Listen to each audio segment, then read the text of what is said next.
The haze hung thick and heavy over the Texas Gulf Coast, a humid blanket that blurred the line where the murky green water of the Gulf of Mexico met the packed, damp sand of Port Blossom Beach. It was a Tuesday morning in late October, the kind of day that kept the tourists away and left the town feeling like a secret held by the locals. For Commander Caleb "Cal" Donovan, the weather was perfect. At 38, Cal was a map of the physical and mental toll of a man who'd spent 2 decades operating in the shadows. He stood 6 feet 2 inches, with a frame built not for gym showmanship but for lethal endurance and utility. His hair was cut high and tight, dark brown strands just beginning to frost with silver at the temples, and his eyes were a calm, sharp blue that seemed to assess threats automatically, even in this quiet coastal town. He was on mandatory shore leave, a decompression period following a particularly brutal hostage rescue mission in the Strait of Hormuz. The silence of Port Blossom was the only medicine he wanted. Trotting beside him was Shadow, a 5-year-old sable German shepherd who was more than a pet. Shadow was a retired military working dog, honorably discharged after a shrapnel wound to his left flank healed but left him a fraction slower than his operational peak. The dog moved with a fluid grace, his intelligent amber eyes scanning the horizon, his ears tuned to the rhythm of the surf. They moved in perfect, silent partnership, a bond forged in combat and sustained in peace, their prints the only disturbance on the otherwise pristine beach. The town of Port Blossom lay behind them, a unique blend of new oil money chic and the gritty reality of a shrimping fleet. It was a place where glass-fronted mansions coexisted with dive bars frequented by fishermen, a place where the wealthy summer crowd usually cleared out by Labor Day. Cal cherished the quiet.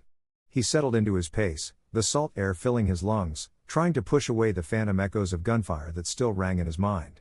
For the first time in months, his shoulders felt loose, the perpetual knot of tension at the base of his neck beginning to unwind. Shadow let out a soft huff, glancing up at Cal as if to check his handler's status, and Cal gave a subtle hand signal that meant carry on.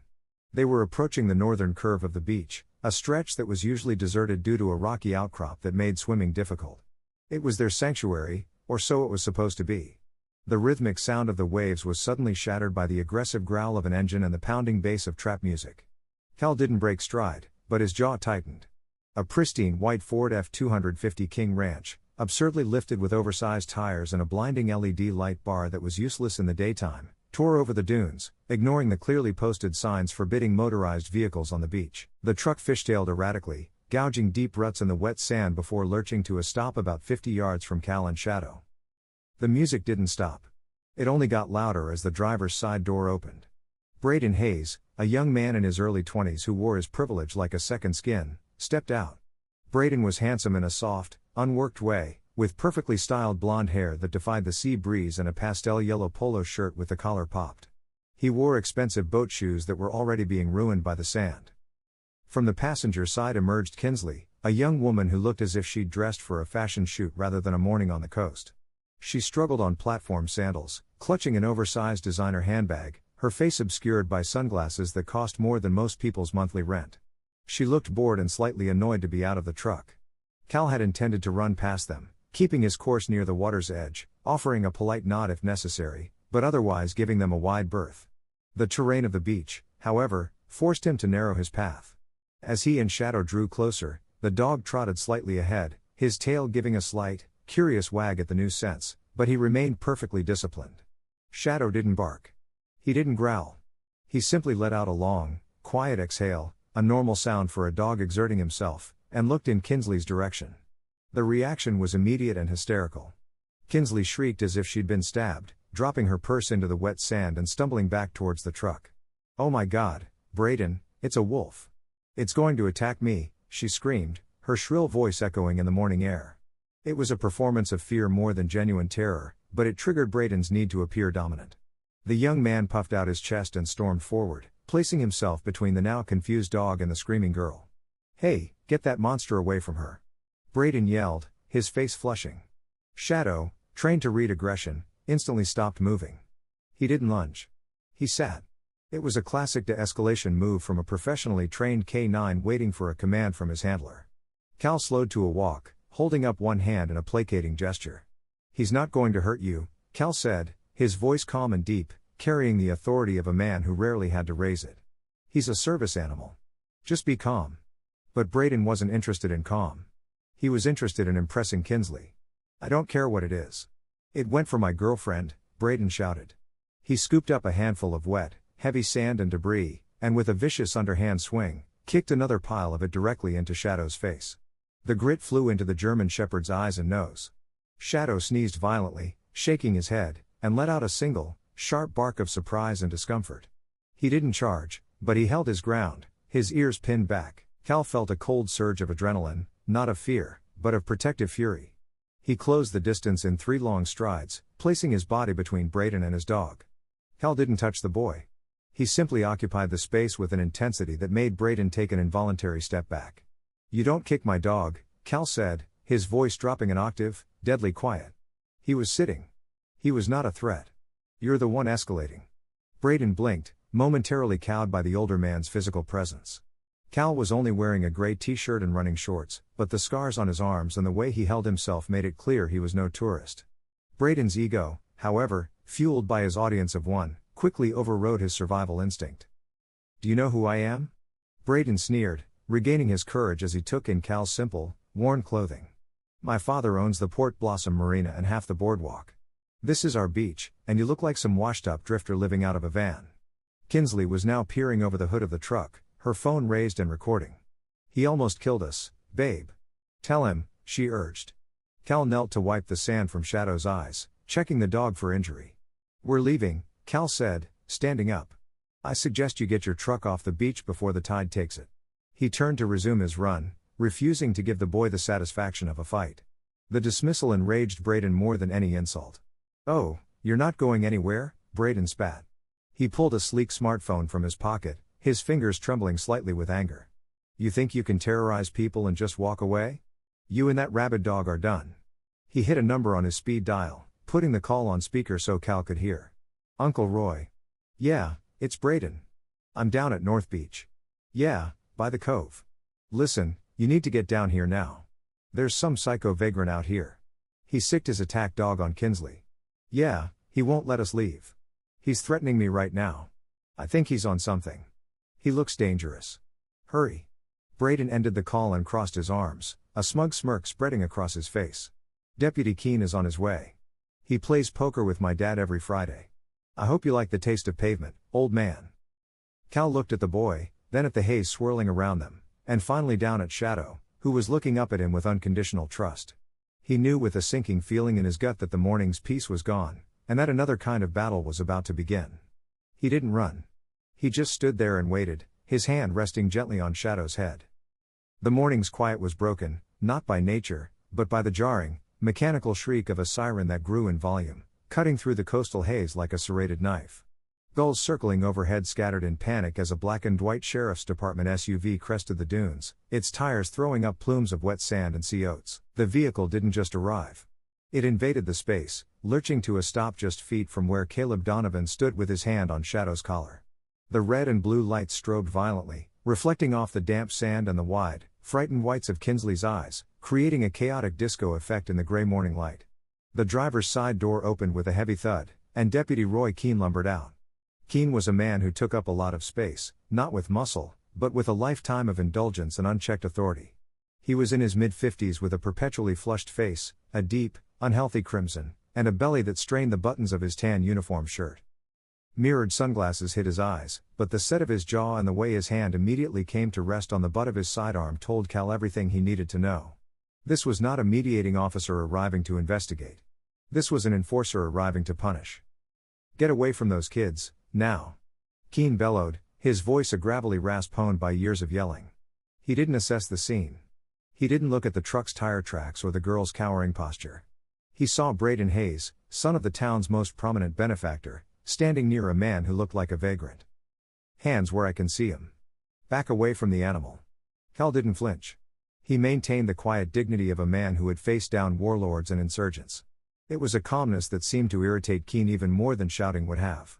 "Officer, my name is Commander Caleb Donovan, United States Navy," Cal said, his voice carrying evenly over the idling engine of the patrol car. "This is a misunderstanding.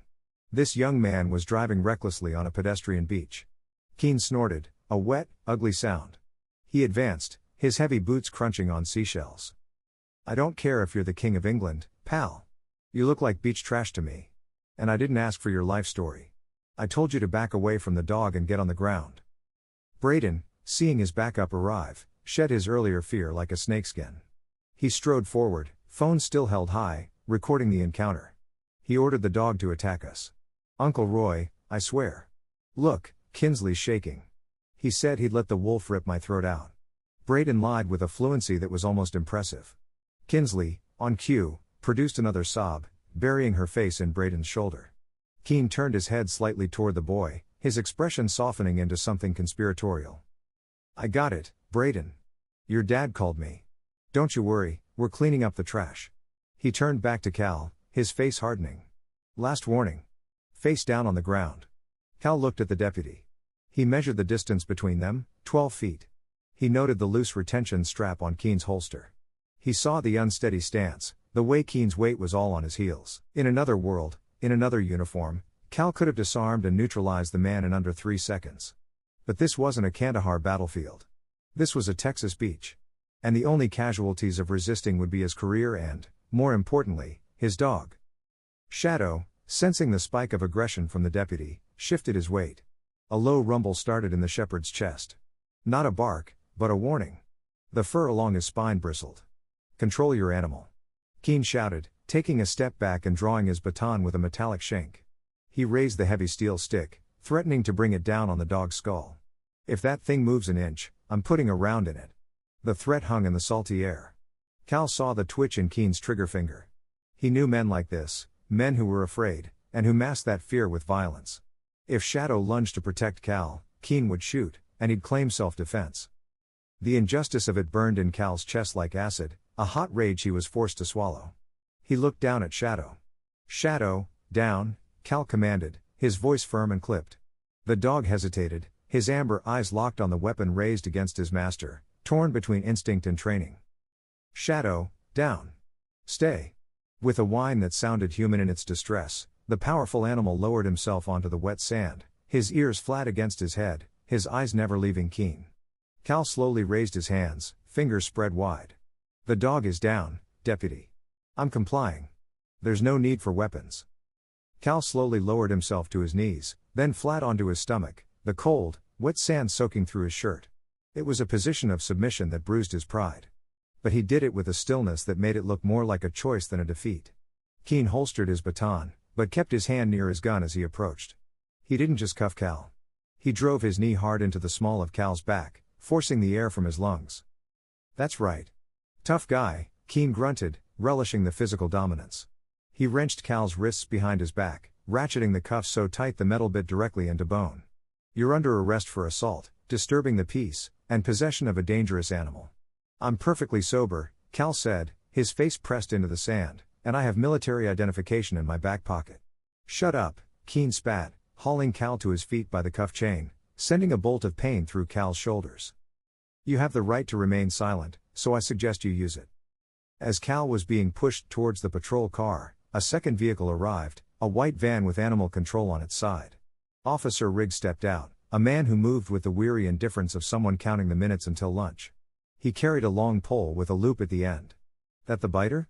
Riggs asked, nodding toward Shadow, who was still holding his downstay, trembling slightly in the haze. "Yep, get him. If he gives you any lip, put him down," Keen ordered. Cal twisted against the hold on his arm. "He's a retired military working dog. Don't use the catch-pole. Just let me walk him to the van," Cal pleaded, his composure breaking for the first time. "He served this country. Treat him with respect." "He's evidence now," Keen sneered. Riggs approached Shadow. The dog looked to Cal, confused. Why wasn't his handler stopping this? As the loop slipped over Shadow's head and tightened, the dog panicked. He thrashed, letting out a series of high-pitched yelps that tore at Cal's heart. "No, Shadow, heel. It's okay, boy. Stand down." Cal yelled desperately from the back of the patrol car. Riggs dragged the choking, struggling animal across the sand, the dog's claws digging deep furrows in the beach as he tried to get back to Cal. Braden and Kinsley were laughing now, filming the capture of the vicious beast. The last thing Cal saw before the heavy patrol car door slammed shut, sealing him in the cage of the back seat, was his loyal companion being roughly shoved into the dark, metal box of the animal control van. The lock clicked. The separation was absolute. Cal sat on the hard plastic seat, the smell of old vomit and pine cleaner stinging his nostrils, and closed his eyes. He didn't feel the pain in his wrists. He only felt the crushing weight of a promise he had failed to keep. To protect the one soul that had never left his side. The Port Blossom Police Department was a low-slung brick building that perpetually smelled of stale coffee, floor wax, and misery. It was the antithesis of the open, hazy freedom of the beach where Commander Caleb Donovan's morning had begun. He was led through a rear entrance, hands still cuffed tightly behind his back, flanked by Deputy Keene, who paraded him through the main bullpen like a hunter showing off a prize. Fluorescent lights hummed overhead, casting a sickly yellow pall over the room.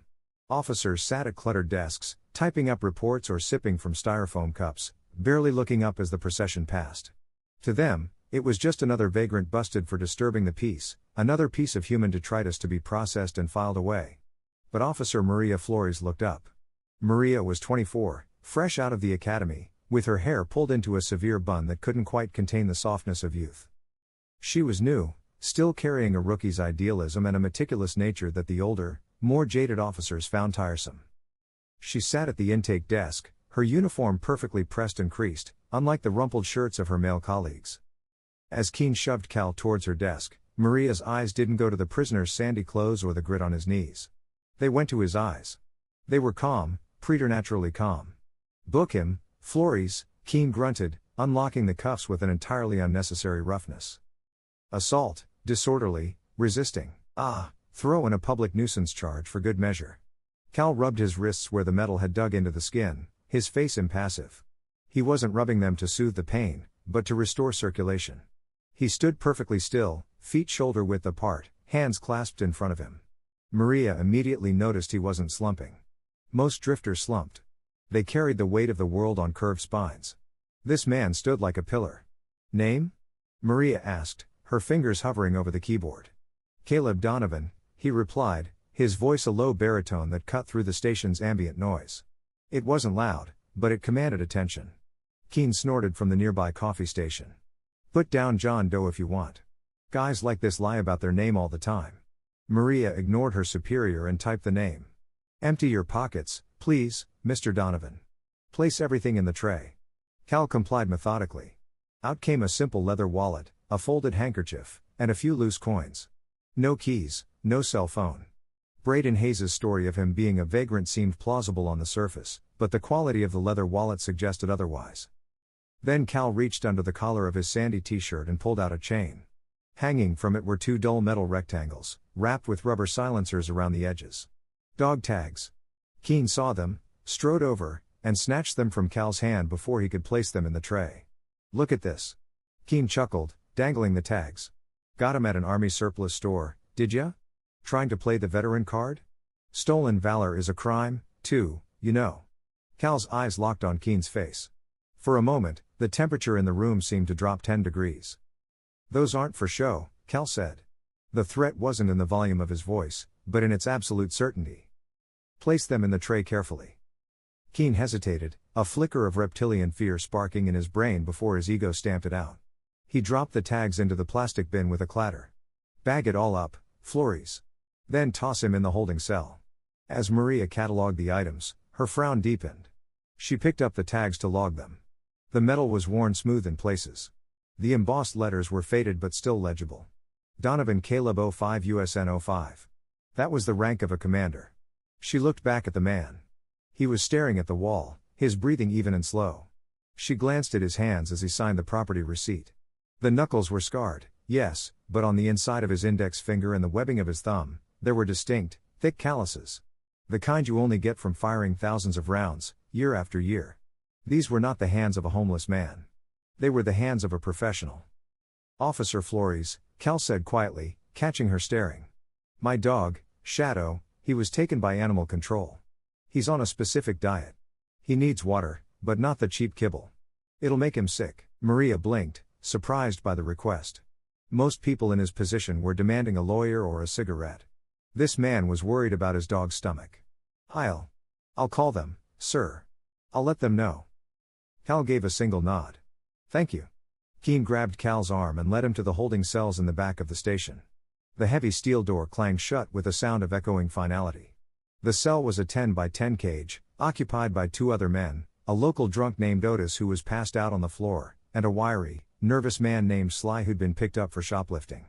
As Cal entered, Sly looked up, ready to assert some kind of dominance over the newcomer. He opened his mouth to make a snide remark, but the words died in his throat. Cal didn't look at him. He walked to the empty concrete bench, brushed off some invisible dust, and sat. He crossed his arms and closed his eyes, leaning his head back against the cinderblock wall. He sat with a stillness, a coiled energy that seemed to suck the oxygen out of the room. It was the presence of a predator at rest between hunts. Sly retreated to the far corner of the cell, instinctively making himself small. Otis the drunk snored on, unaware that a tiger had just entered the cage. Back at the front desk, the glass doors swung open and Braden Hayes sauntered in, bringing with him the smell of expensive cologne and entitlement. He'd changed out of his sandy clothes into a fresh polo and khakis, looking like he was headed to a yacht club luncheon, not a police station. "Hey, Uncle Roy," Braden called out, leaning casually against the high counter. "Just wanted to make sure you had everything you need for the report. My dad is going to be livid when he hears about this. We can't have maniacs running loose on the beach." Keen emerged from his office, beaming. "Don't you worry, Braden. We got him locked up tight. We'll hold him for 48 hours. Let him stew a bit, then see if the judge wants to throw the book at him." Braden smirked, pulling out his phone. "I already posted the video. It's got like 5,000 views already. People are freaking out about the wolf attack. This guy is toast." Maria Flores listened to this exchange with a growing sense of dread. She looked at the property bag on her desk, at the wallet. She hadn't opened it, as Keen had told her to just bag it. On a hunch, she pulled the wallet out, shielding her actions with her body so Keen wouldn't see. She opened it. There was no driver's license. Instead, there was a crisp white card with a holographic chip and a gold eagle emblem, a common access card, military issue, Commander Caleb Donovan, Naval Special Warfare. Her heart skipped a beat. This wasn't stolen valor. This was real. And if he was a commander in special warfare, that meant SEALs. She looked over at Braden, who was now bragging about how he'd kicked sand in the dog's face. "The dog didn't even bite me. It was too stupid," Braden boasted. "Just sat there." Maria felt a flash of anger. "The dog wasn't stupid. It was disciplined." "Deputy Keen," Maria said, her voice wavering slightly. "I need to fingerprint him. The system requires a biometric scan for anyone booked on a felony assault charge." Keen waved a dismissive hand. "Just skip it. I'm not dragging him out here again." "I can't skip it, sir," Maria lied, her spine stiffening. "The software won't let me close the file without it. It's a new update." Keen rolled his eyes. "Fine. Go get the print in the cell. Use the mobile scanner." Maria grabbed the digital scanner and walked back to the holding cells. Through the bars, she saw Cal sitting like a statue. "Mr. Donovan," she said softly. "I need your index finger." Cal opened his eyes. They were clear and intelligent. He rose and walked to the bars, extending his hand. "Thank you for checking on Shadow," he said in a low voice. Maria nodded, pressing his finger to the glass plate. "I haven't called yet, but I will." She returned to her desk, her heart pounding in her chest. She docked the scanner in its cradle and hit submit, sending the print to the FBI and DoD databases. Braden was still talking, his voice grating and loud. "So I say to Kinsley, don't worry babe. I got this." On her screen, a loading bar appeared. "Searching. Searching." Maria watched the blue line creep across the screen. Suddenly, the blue vanished. The entire screen flashed a bright, alarming red. A silent alarm triggered on her monitor, freezing her keyboard. Large, bold, white letters pulsed in the center of the red background. "Security Alert Level 5. Subject is code classified. Cobalt. Do not detain. Notify Naval Special Warfare Command immediately." Maria gasped, her hand flying to her mouth. The text continued below. "Priority Alpha Operational Asset. Contact NSA Liaison." She looked up at Keen, who was laughing at something Braden said. They had no idea. They had just arrested a ghost, a high-value asset of the United States government, and thrown him in a cage with a drunk. "Deputy Keen," Maria said, and this time her voice didn't waver at all. It was the voice of someone who sees the avalanche coming before anyone else hears the rumble. "Sir, you need to see this right now." The red glow from the computer monitor bathed Maria Flores' face, making her already pale skin look ghostly. The silent alarm pulsed on the screen, a digital heartbeat warning of a threat level she had only read about in training manuals. Level 5, Priority Alpha. These were designations for national security threats or top-tier assets, people who didn't officially exist until they needed to. Maria's hand trembled as she pushed her chair back, the rubber wheels squeaking on the linoleum. She looked at Caleb Donovan, who still stood behind the bars of the holding cell, his posture unchanged, his eyes meditatively closed. Then she looked at Deputy Keene, who was leaning against the counter, laughing at a video on Braden Hayes' phone. The disconnect between the terrifying reality on her screen and the oblivious arrogance in the room made her feel sick. "Deputy Keene," Maria said, her voice tight and higher than usual. "Sir, you need to step away from Mr. Hayes and look at this monitor right now. This isn't a glitch." Keene didn't even turn his head. He gave a dismissive wave, his attention fixed on the tiny screen where a pixelated dog was being dragged away. "Relax, Flores. The system's just on the fritz. Happens every time the humidity gets up. Just reboot it and don't interrupt. Braden was just showing me how that dog tried to bite the animal control guy." "Sir, please." Maria stepped out from behind her desk, physically blocking Keene's view of the boy. "It says Naval Special Warfare. It says do not detain. We're in violation of federal protocol." Keene finally looked at her, his face twisting into a mask of annoyance. He straightened up, adjusting the duty belt over his stomach. "You know what your problem is, rookie? You read too much. This guy is a beach bum with a fake ID. I've seen 100 of them. If the system's flagging him, it's probably 'cause he's got unpaid parking tickets in 3 states and the computer's having a meltdown." He pushed past her, ignoring the flashing red warning that could have ended his career right then and there, if he'd only had the humility to read it. Instead, he walked towards the holding cell, jingling a set of keys. "Hey, Rambo!" Keene yelled, rattling the bars. "Since you're so worried about your rights, I'm feeling generous. You want your one phone call, or are you gonna use telepathy to call your imaginary lawyer?" Cal opened his eyes. The blue irises were cold, devoid of the fear or anger Keene so desperately wanted to see. He rose and walked to the bars, his movements fluid and silent. "I'll take that call," Cal said. His voice was calm, but it carried a weight that vibrated in the air. Keene unlocked the cell door and grabbed Cal's arm, pulling him out with unnecessary force. "Watch this, Braden," Keene called over his shoulder. "He's gonna call the public defender's office and get an answering machine. Then he's gonna cry." Braden chuckled, leaning back against the intake desk, looking bored. "Make it quick, old man. I've got a lunch reservation." Keene shoved Cal towards a wall-mounted phone near the front desk, an old, institutional device with a metal cord. "You got 3 minutes. Local calls only. Don't make me come over there and hang it up for you." Cal picked up the receiver. He didn't look at the instructions taped to the wall. He didn't ask for a phone book. He didn't even pause to think. His fingers moved over the keypad with muscle memory, punching in a 10-digit number that was most certainly not local. It was a direct line, an encrypted switchboard that bypassed civilian exchanges entirely. Keene, busy winking at Braden, didn't notice the area code. Cal turned his back to the room, pressing the receiver tightly to his ear. The line rang once, twice, then a hard click. There was no hello. There was no automated menu, just the dead silence of a secure open line awaiting authentication. "This is Cobalt 4, Cal said into the phone. He didn't whisper, but he spoke low enough that his voice was just a murmur to the others in the room. "Authenticate. Whiskey. Echo. Sierra. Tango. Priority 1. There was a short pause on the other end, then the clean sound of a call being rerouted. Seconds later, a voice came on the line. It was a voice that sounded like gravel grinding against steel, a voice that had commanded fleets and ordered strikes that changed the course of wars. It belonged to Admiral Jackson Cole.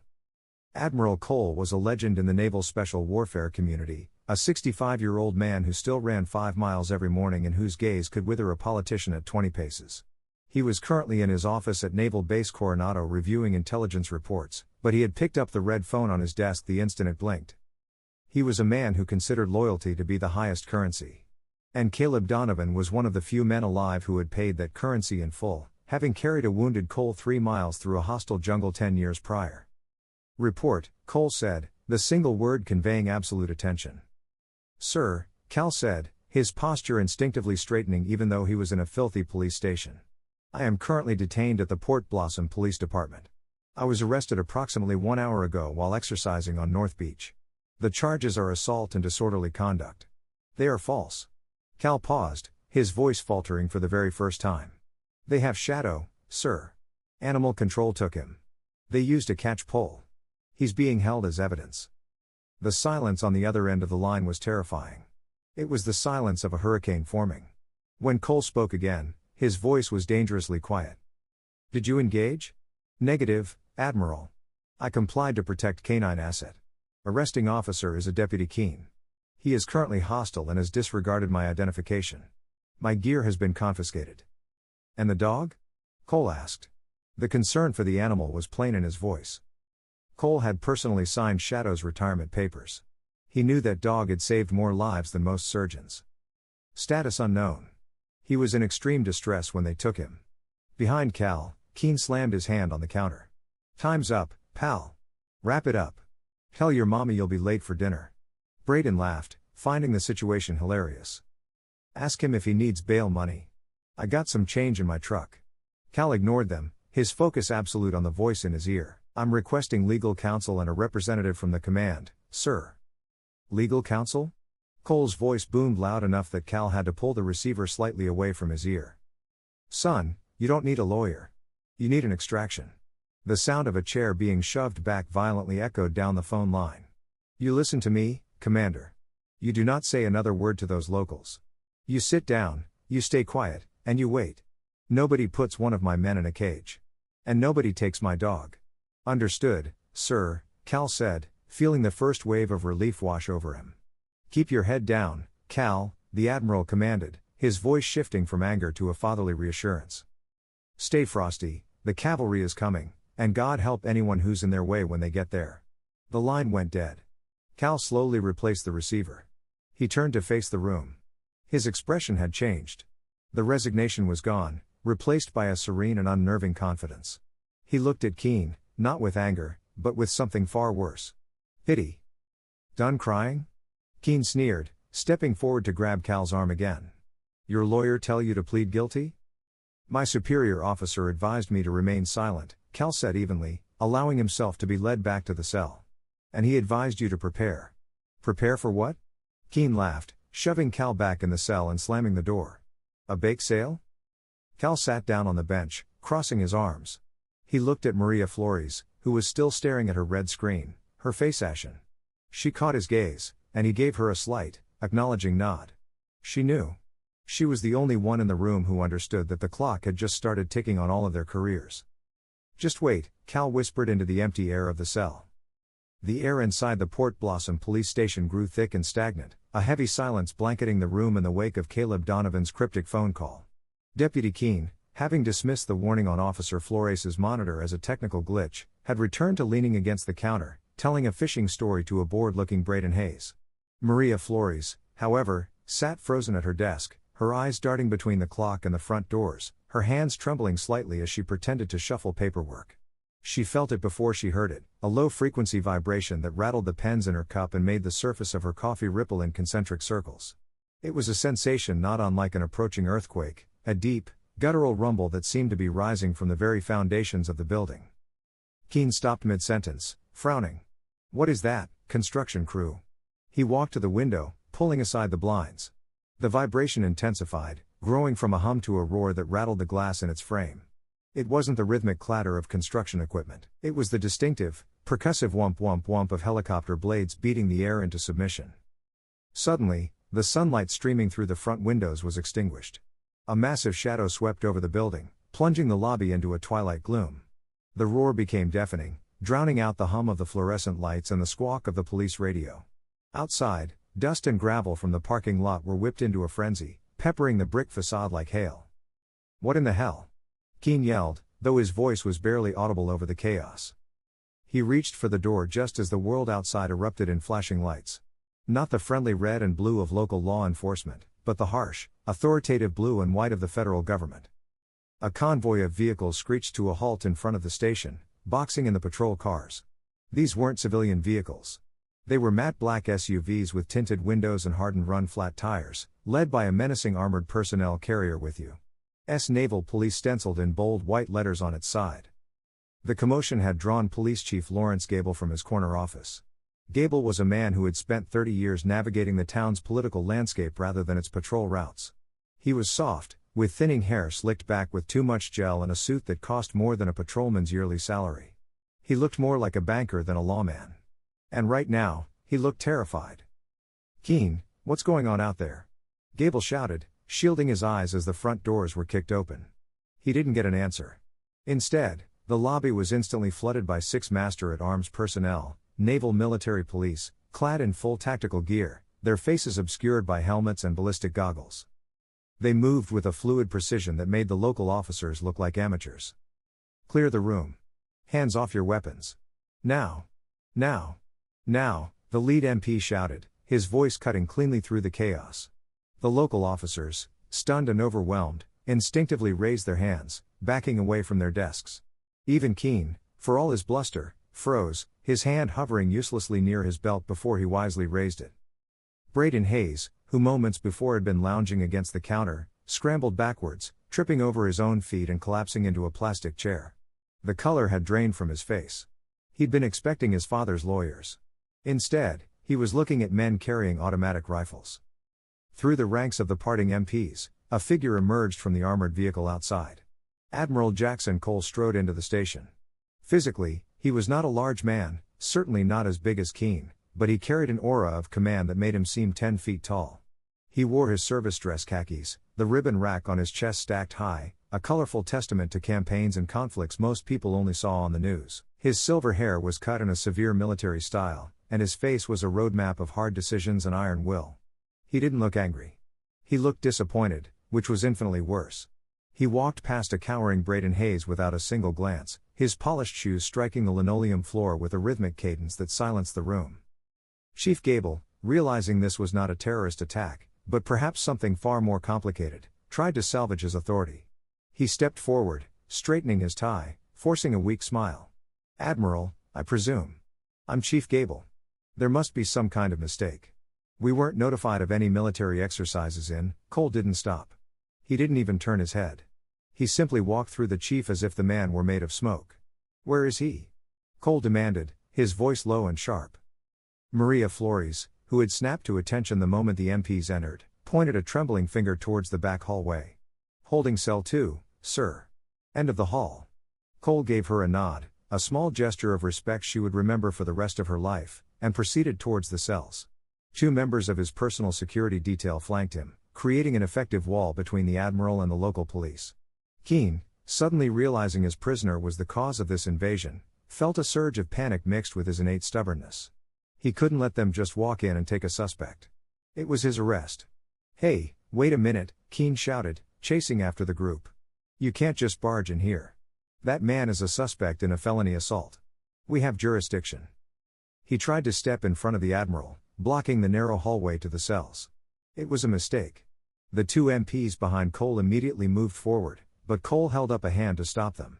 He stopped and slowly turned to face Keane. The admiral's eyes were like chips of flint. "Jurisdiction," Cole repeated the word as if it were a foreign concept. "Deputy, you surrendered jurisdiction the moment you incarcerated a level 5 asset and ignored a federal security warning." Cole turned his back on Keane and walked to the cell door. Inside, Caleb Donovan was standing at attention, his posture perfect despite the cuffs still biting into his wrists. The 2 men looked at each other, commander and admiral, mentor and protege. No words were needed between them. Cole motioned to one of his MPs. "Get those cuffs off him now." The MP produced a pair of heavy-duty bolt cutters, prepared to bypass the lock if necessary, but motioned for the keys. Keane, sweating and red-faced, sputtered, This is highly irregular. There are procedures, forms. You can't just release a violent felon because he has friends in the military." The admiral spun around. The movement was so sudden and sharp that Keane flinched. Cole closed the distance between them, invading Keane's personal space until the deputy was forced back against the cinderblock wall. The admiral's voice was a low hiss, dangerous and precise. "Violent felon?" Cole asked, tilting his head slightly.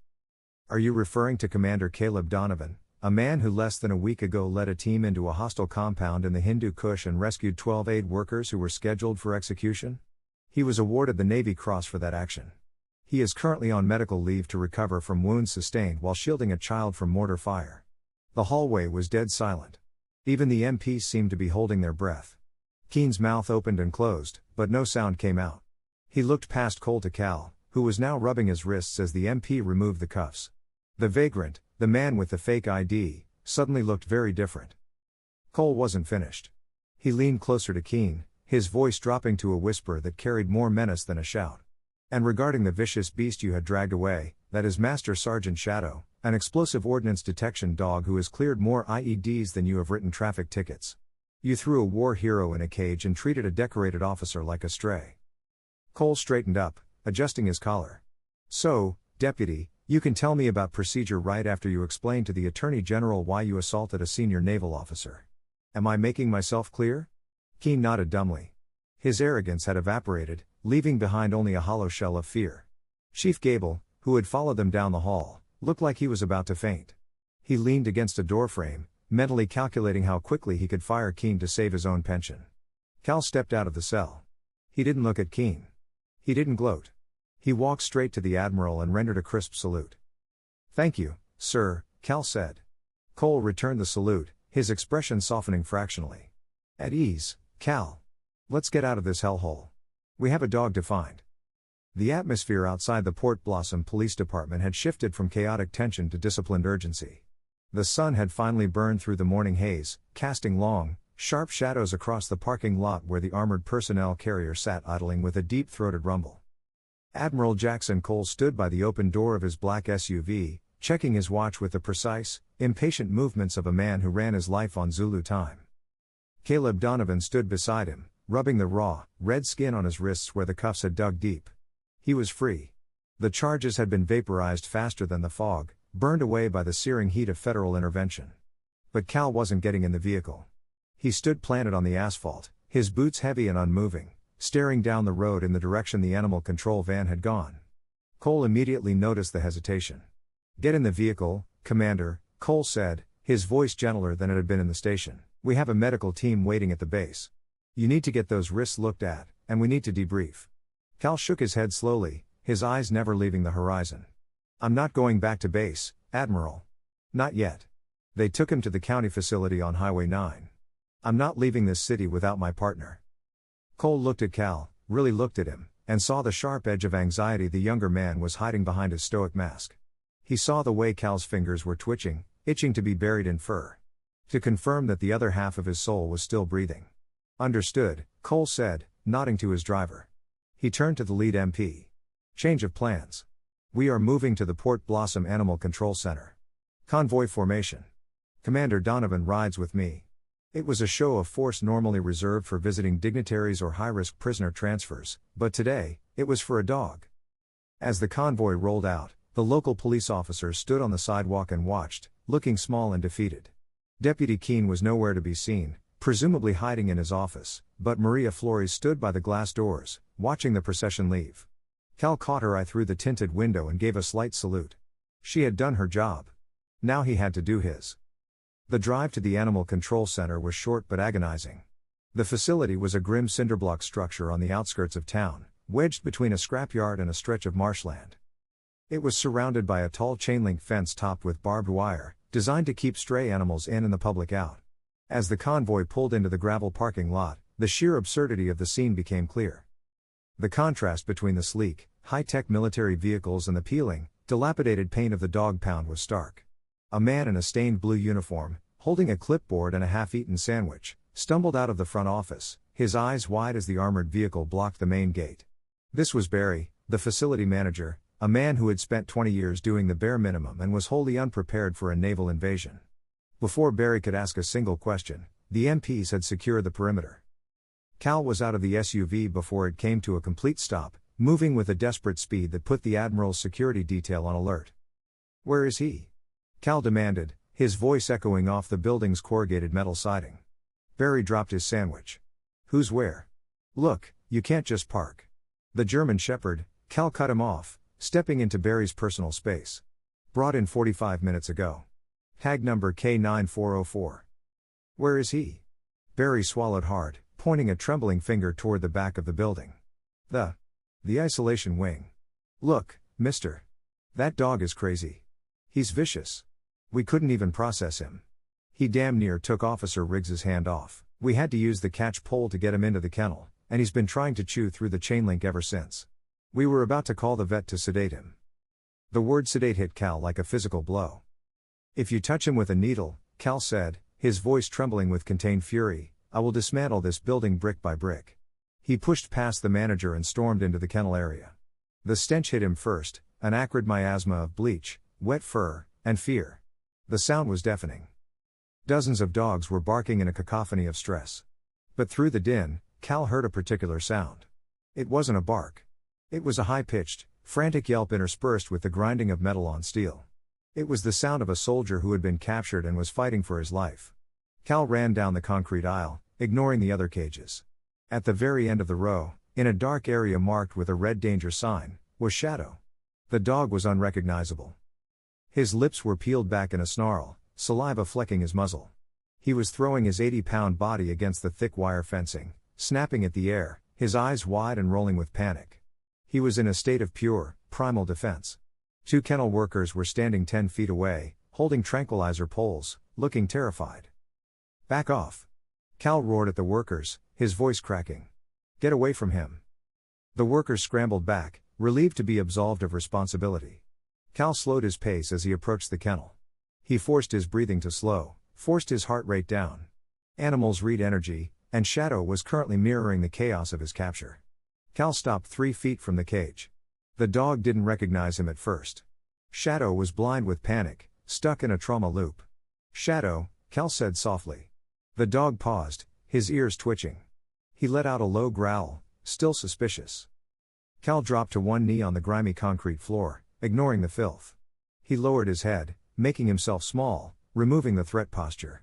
He spoke again, this time using the language that had guided them through minefields and firefights. "Shadow, easy. Dad's here. Shadow, easy boy." The effect was immediate and heartbreaking. The snarl melted from Shadow's face. The tension in his muscular frame dissolved so quickly he nearly collapsed. He pressed his nose against the wire mesh, inhaling the scent of gunpowder, sweat, and the particular brand of soap Cal used. A low, desperate whine replaced the growls. It was a sound of pure misery and relief. "Open it," Cal commanded without looking back. Barry, who had followed them in with the Admiral, fumbled with his keys. "Sir, I can't. That dog is dangerous." "Open the gate." The voice of Admiral Cole boomed from the end of the aisle. Barry jammed the key in the lock and turned it, then jumped back as if the gate were electrified. The metal door swung open. Shadow didn't bolt for freedom, he didn't run for the exit. He launched himself at Cal. The impact knocked Cal flat on his back and suddenly he was buried under 80 pounds of fur. Shadow was frantic, licking Cal's face, his hands, his tears, making tiny whimpering noises that sounded like a child sobbing. He pressed his head deep into Cal's chest, trying to merge their bodies back together, needing to feel the heartbeat to confirm this wasn't a dream. Cal wrapped his arms around the dog's neck, burying his own face in the thick ruff of fur around Shadow's neck. The stoic Navy commander, the man of steel, the man who had faced down terrorists and survived torture, finally broke. Shoulders shaking, Cal wept. He cried for the fear in Shadow's eyes, for the indignity of the morning, and for the overwhelming relief of having his partner back. "I'm sorry, boy. I'm so sorry. I got you. I got you," Cal whispered over and over into the dog's ear. The kennel had gone silent. The other dogs seemed to sense the shift in energy. The Admiral stood at the end of the aisle, watching. He motioned for his MPs to stand down and give them a moment. Cole's own eyes were misty as he witnessed the reunion. He knew that for men like Cal, the dog wasn't a pet. It was the one thing that made sense in a world that had long since stopped making any. It was the anchor that kept them tethered to their own humanity. After a long minute, Cal sat up, wiping his face on the back of his hand. Shadow remained plastered to his left leg, leaning his full weight into Cal's thigh, looking up with adoring, wet eyes. Cal clipped his leash back onto Shadow's collar, the one the animal control officer had discarded on the floor. "Let's go home, Shadow," Cal said, his voice thick with emotion, but steady. He walked down the aisle, the dog moving in a perfect heel, head held high, dignity restored. As they passed the Admiral, Cole didn't say a word. He simply stepped aside and rendered a slow, deliberate salute, not to the commander, but to the pair of them, to the bond. Cal nodded in return, and together, man and dog walked out of the darkness and the smell of bleach and tears, and into the bright, blinding glare of the afternoon sun. They were bruised. They were exhausted. But they were together, and that was the only victory that mattered. When Caleb Donovan and Admiral Cole returned to the Port Blossom Police Department from the Animal Control Facility, the world had changed. The quiet coastal town, normally dormant in the off-season, had become the epicenter of a media firestorm. Braden Hayes' video, which he had arrogantly uploaded to social media with the caption, cleaning the trash off my beach, had gone viral, but not in the way the young heir had intended. The internet, with its crowdsourced analytical power, had dissected the footage frame by frame. They saw a gentle dog sitting on command. They saw a calm man with a military bearing being verbally abused. They saw a rich kid kicking sand in an animal's face. Instead of a celebration of vigilante justice, the video had become a damning indictment of privilege and police misconduct. The station's parking lot was no longer just for patrol cars. It was crammed with news vans, their satellite dishes reaching up like white flowers seeking the sun, and a growing crowd of civilians. Noticeably present among the crowd was a large contingent of local veterans, men and women wearing old ball caps embroidered with the names of long decommissioned ships and battalions. They stood with their arms crossed, a silent wall of support for one of their own.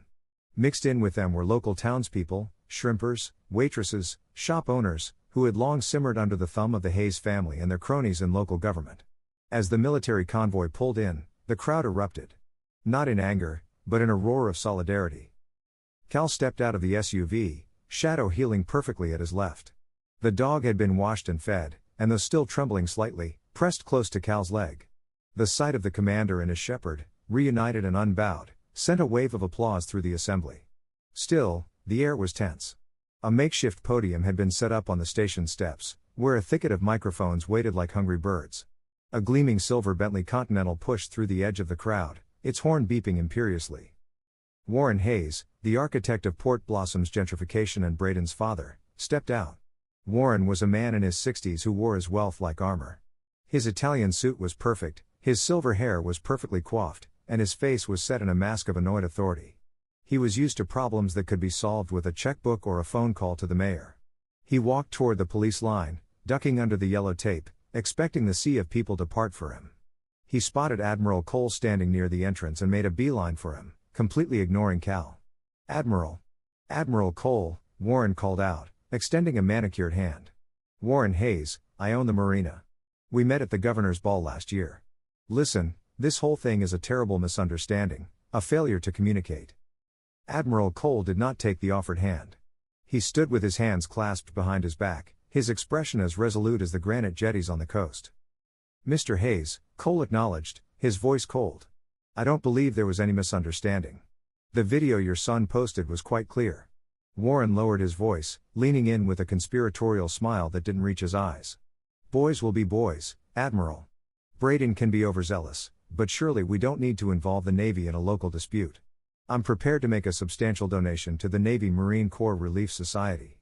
Let's say, $50,000. We drop the charges. I pay for your man's trouble and we all go home." It was a transaction, the only language Warren Hayes spoke fluently. "Mr. Hayes," Cole said, loudly enough for the nearby reporters to hear. "You seem to be under a delusion. You believe that dignity is a commodity that can be bought and sold. Commander Donovan was assaulted. His partner was abused. A federal officer was unlawfully detained. This isn't a dispute. This is a matter of honor, and the United States Navy is not for sale." The rebuke hit Warren like a slap.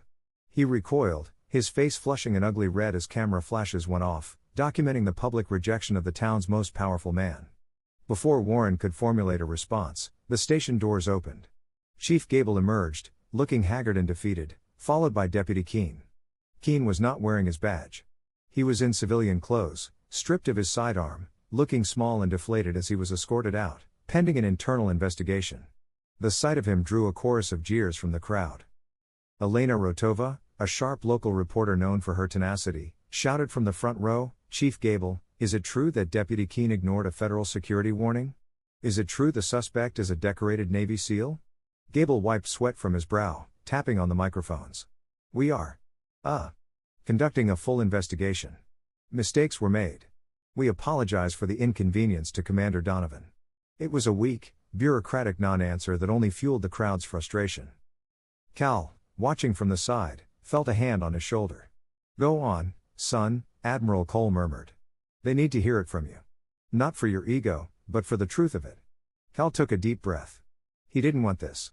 He wanted the quiet beach and the fog. But he looked down at Shadow, the raw mark still visible beneath his fur, and he looked at the veterans in the crowd who were watching him with hope. He stepped up to the podium. The noise of the crowd died, replaced by an expectant silence. Cal adjusted the microphone. He looked tired, His t-shirt still stained with sand and sweat, but he possessed a gravity the men in suits lacked.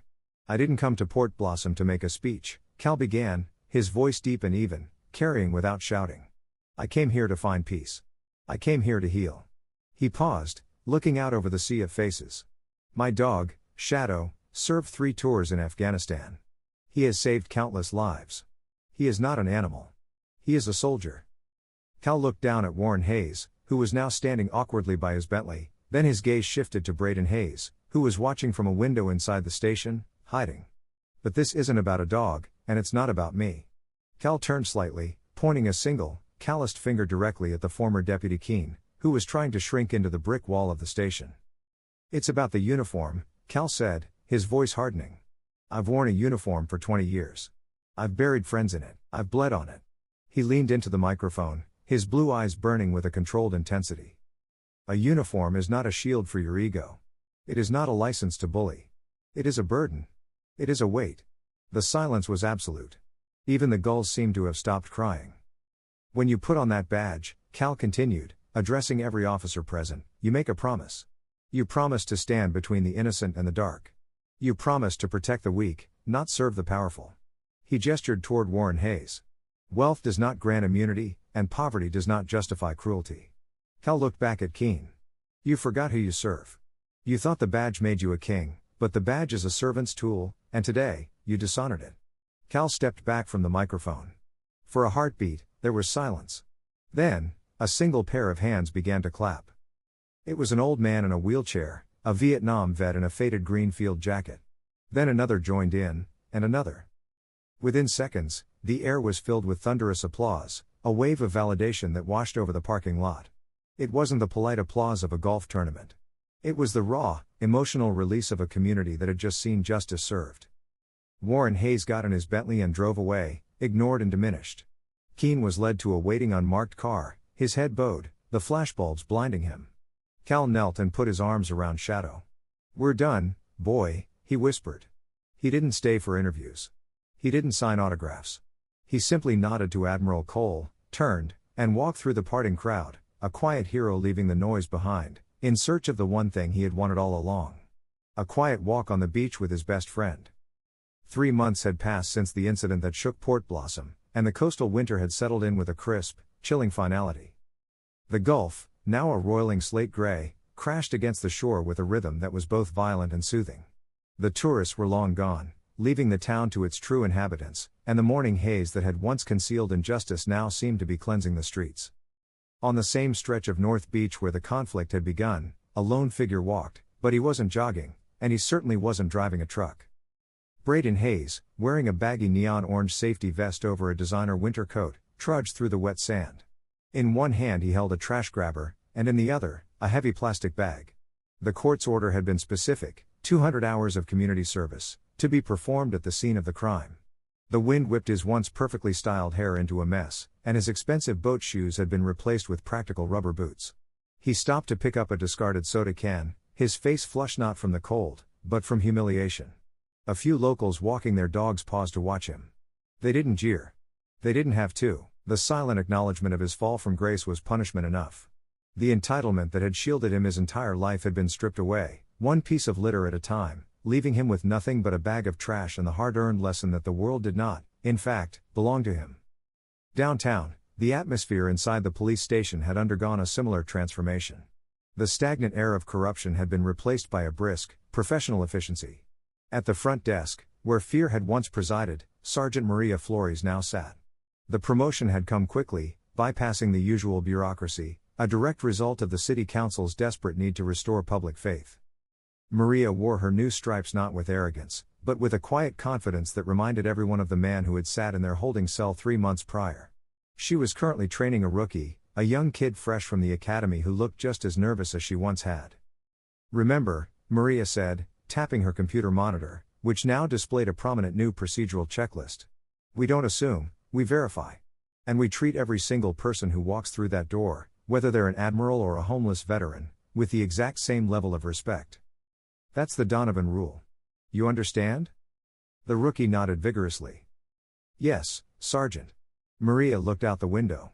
Former Deputy Keene was gone, his pension tied up in litigation, his reputation in tatters. He was now facing 3 separate civil rights lawsuits, a battle he was slowly and expensively losing. The good old boy network that had protected him had dissolved the moment federal subpoenas arrived. The police station was no longer a fortress for the privileged. It was finally a public service. A few miles out from the center of town, tucked behind a gentle dune covered in sea oats, was a small, weathered cedar shingled cottage. It was unassuming, almost invisible to the casual observer, which was exactly how Caleb Donovan liked it. Smoke curled lazily from a stone chimney, rising to blend with the overcast sky. On the wide wooden porch that overlooked the ocean, Cal sat in a worn rocking chair. He was wrapped in a thick sweater, a mug of hot tea cradled in his hands. The tension that had defined his posture for decades, the coiled readiness of a spring, was gone. In its place was a profound stillness. At his feet lay Shadow. The German shepherd was splayed out on a thick rug, his belly rising and falling in a deep, dreamless sleep. The fur on his neck had grown back completely, hiding the scars from the catch pole, and his paws twitched occasionally as he chased dream rabbits. He was no longer a weapon or a piece of evidence. He was simply a dog, loved and safe. The crunch of gravel on the driveway announced a visitor. Cal didn't tense. He didn't reach for a weapon. He simply took a sip of his tea and waited. A vintage 1960s Ford Mustang, restored to a pristine cherry red, rolled to a stop. Admiral Jackson Cole got out. He was in civilian clothes, a pair of corduroys and a flight jacket that softened his military bearing, though nothing could fully disguise the ramrod straightness of his spine.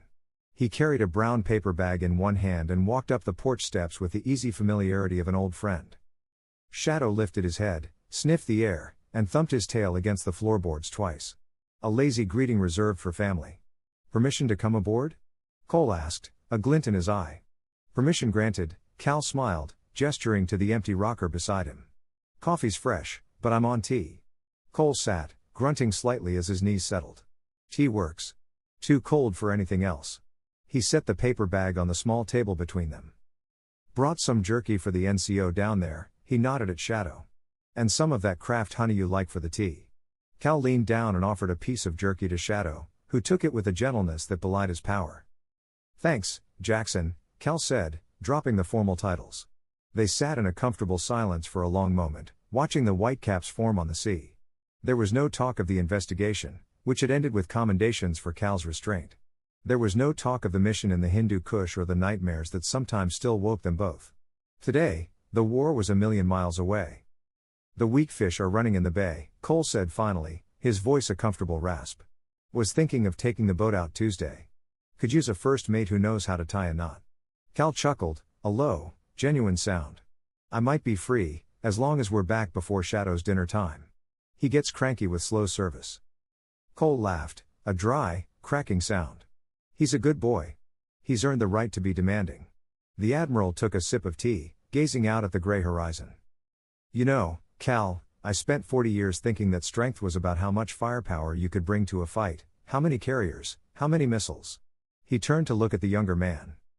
"Watching you that day, standing there with your hands behind your back, letting that fool insult you because you wanted to save your dog. That was the hardest thing I've ever seen." Cal looked down into his mug. "I just didn't want him to get hurt, Jackson. That's all." "I know," Cole nodded. "And that's the point. It takes a lot of courage to fight. It takes a hell of a lot more to choose not to, especially when you know you can win." Wind chimes hanging from the eaves tinkled, a melodic counterpoint to the crashing waves. The sun began to break through the clouds, casting a single golden ray across the water, illuminating the turbulent sea. Cal reached down and rested his hand on Shadow's head. The dog sighed, leaning into the touch. "I put my papers in, Jackson," Cal said softly, "for real this time. I think I found what I was looking for." Cole smiled, leaning back in his chair and closing his eyes. "I think you did, son. I think you did." The story of Port Blossom's quiet hero didn't end with a parade or a medal ceremony. It ended here, on a quiet porch with 2 warriors who found peace in the simple act of being, without a fight. The world would keep turning, loud and chaotic, filled with people like Braden Hayes and Deputy Keene, who confused volume with power and money with worth. But here, in the lee of the dunes, a different truth had taken root. That real strength doesn't have to shout to be heard. It doesn't have to flash a badge or brandish a bank account.